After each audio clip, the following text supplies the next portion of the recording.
κορυφαία, ίσως ενδαλματική μορφή της Επανάστασης του 1821, υπήρξε ο Θεόδωρος ή Θοδωράκης Κολοκοτρώνης, που έμελε να μείνει στην ιστορία ως γέρος του Μοριά και αρχιστράτηγος των επαναστατημένων Ελλήνων.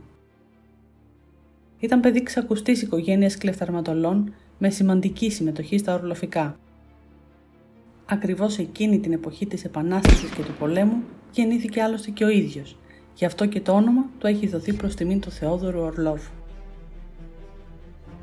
Ο πατέρας του, Κωνσταντής Κολοκοτρώνης, ήταν και αυτός μια εμβληματική φυσιογνωμία της προεπαναστατικής εποχής και είχε εξελιχθεί στον ισχυρότερο κάπο του Μοριά και γι' αυτό στοχοποιήθηκε από τους Οθωμανούς. Ο Θεόδωρος Κολοκοτρώνης είχε πραγματικά εντυπωσιακή ζωή. Ακολούθησε την πατρική τέχνη και έγινε από πολύ νέος οπλαρχηγός, κερδίζοντας σημαντική φήμη ως αρματολός στην Αρκαδία, ενώ κατά περιόδους άφηνε τα όπλα για να αφιερωθεί στην οικογένεια και τα κτήματά του. Απέκτησε υπολογίσιμη δύναμη και πλούτο, αλλά και μεγάλη προσωπική επιρροή, προκαλώντας την ανησυχία των Τούρκων του Μοριά, οι οποίοι τον εκδίωξαν. Στράφηκε στη θάλασσα και έγινε κουρσάρος. Βοήθησε τους Ρώσους κατά των Οθωμανών και ξεσηκώθηκαν διώξεις εναντίον του σε όλη την Πελοπόννησο.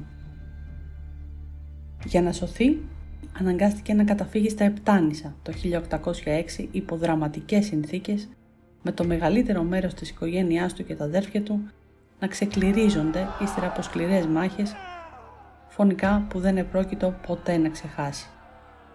Στα Επτάνησα στρατολογήθηκε ως αξιωματικός στο Βρετανικό Πρώτο Ελληνικό Σύνταγμα Ελαφρού Πεζικού με έδρα τη Ζάκυνθο. Συμμετείχε σε επιχειρήσεις κατά των Γάλλων και διακρίθηκε, φτάνοντας το 1810 στο βαθμό του ταγματάρχη.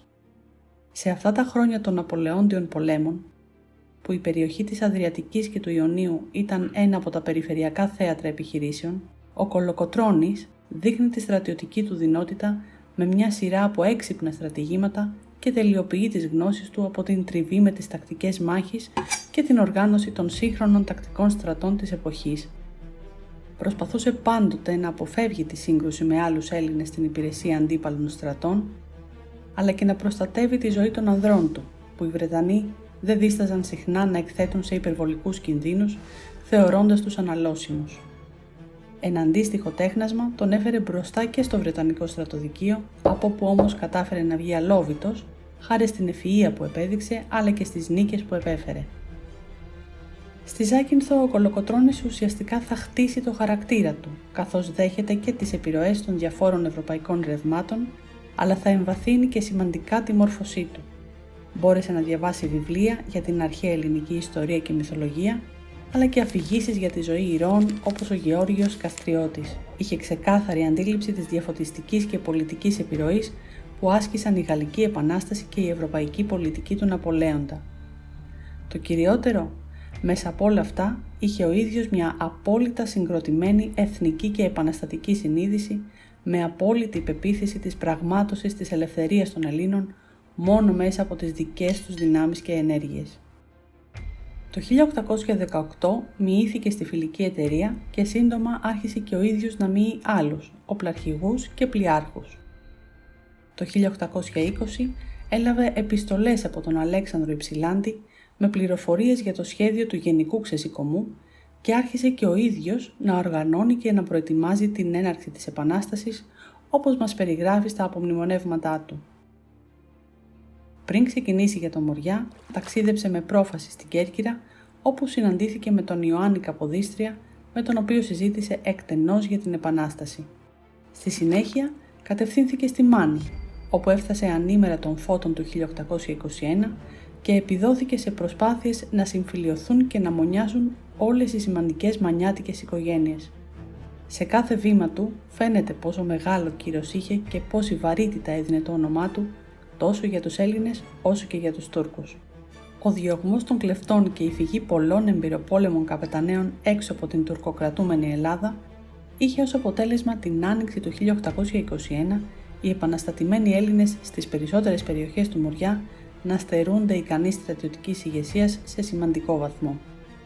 Ο Κολοκοτρώνης μπόρεσε και εφάρμοσε στοιχειώδεις κανόνες στρατιωτικής οργάνωσης στους άτακτους επαναστάτες, μετατρέποντάς τους σε μια υπολογίσιμη δύναμη, αξιοποιώντας αποτελεσματικά τα χαρακτηριστικά τους. Πολλοί οπλαρχηγοί έγραψαν σελίδες δόξας με το σπαθί τους, όμως ο γέρος του Μοριά ήταν αυτός που άνοιξε τους δρόμους της ελευθερίας με τη στρατιωτική του αντίληψη και σκέψη. Κομβικής σημασίας ήταν ο ρόλος του τόσο σε στρατηγικό όσο και σε τακτικό επίπεδο, ιδίως στα πρώτα στάδια της σταθεροποίησης του αγώνα στην Πελοπόννησο, στην πολιορκία της Τριπολιτσάς με την καθοριστική μάχη στο Βαλτέτσι. Ήταν μοναδικός στο να επιλέγει με καθαρό μυαλό και αλάθευτη κρίση το στρατηγικό ζητούμενο σε κάθε φάση του πολέμου, αλλά και το τακτικό κέντρο βάρους σε κάθε επιμέρους μάχη, δίνοντας πολλές φορές τη λύση με κάποιο προσωπικό στρατήγημα που αναλάμβανε να εκτελέσει ακόμη και όταν δεν συμφωνούσε κανείς μαζί του. Φυσικά, η στρατιωτική του ιδιοφυΐα έλαμψε στην καταστροφή του Δράμαλη στα Δερβενάκια, η οποία αποτέλεσε ίσως την καθοριστικότερη νίκη των επαναστατών.